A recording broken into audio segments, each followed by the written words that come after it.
ఇంకా విచిత్రం, నాకు ఇంకా గమ్మత్ అనిపించింది ఆయన. అధ్యక్ష ఆయన ఏమైనా స్వాతంత్ర ఉద్యమం చేసి జైలుకు పోయింది అధ్యక్ష? ఏం చేసిపోయింది అధ్యక్ష జైలుకి? ఆయన ఏదో పెద్ద సానుభూతి. మేము పోలేదా జైలుకి? వరంగల్ జైలుకి నేను కూడా పోయిన తెలంగాణ ఉద్యమంలో. ఎస్ ఉన్నాం, అక్కడ బరాబర్ ఉన్నాం. మీరెందుకు పోయినరంటే నేను అడుగుతున్నా ఈరోజు. ఎస్ మీ ఇంటికి ఇవ్వాలని జూబ్లీ హిల్స్ ప్యాలెస్ మీదకి ప్రైవేట్ డ్రోన్ పంపితే ఊకుంటావా? అక్కడ నీ బిడ్డనో నీ వైఫో ఉంటే వాళ్ళని ఇష్టం ఉన్నట్టు ఫోటోలు తీస్తే ఊకుంటావా?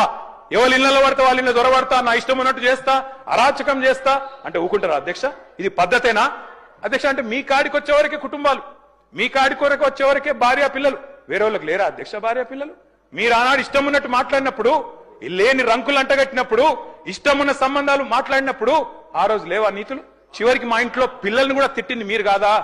ఆనాడు మా ఇంట్లో చిన్న చిన్న పిల్లల్ని పట్టుకొని, మైనర్ పిల్లల్ని పట్టుకొని బూతులు మాట్లాడింది మీరు కాదా?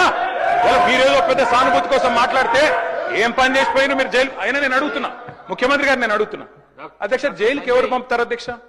ప్రభుత్వాలు పంపుతాయా? కోర్టులు పంపుతాయి. కోర్టులో మీరు ఛాలెంజ్ చేసినారు, నన్ను రిమాండ్కి పంపొద్దు అని మీ లాయర్లు అడిగినారు. కోర్టు కాదు మీరు జైలుకే పోవాలని చెప్పింది. మేమేం చేస్తాం దానికి? రిమాండ్కు పంపేది మేం కాదు సార్, మీరు కాదు. ముఖ్యమంత్రి గారు హుంకరిస్తున్నారు. నేను అనుకుంటే అక్కడ ఎవరు మిగిలరు. నువ్వు ఏమనుకున్నా ఏం ఫరకు పడదు, నువ్వు ఏం చేసుకున్నా ఏం ఫరకు పడదు. నువ్వు అనుకుంటున్నావేమో పదవి శాశ్వతం, అధికారం శాశ్వతం, ఏది శాశ్వతం కాదు. అధ్యక్ష నేను కోరుతా ఉన్నా, ముఖ్యమంత్రికి అపరిమితమైన అధికారాలు ఉండవు. ముఖ్యమంత్రికి అపరిమితమైన అధికారాలు ఉండవు. ఎవరిని పడితే వారిని జైలుకు పంపే అధికారం ఉండదు, కోర్టులకు ఉంటది.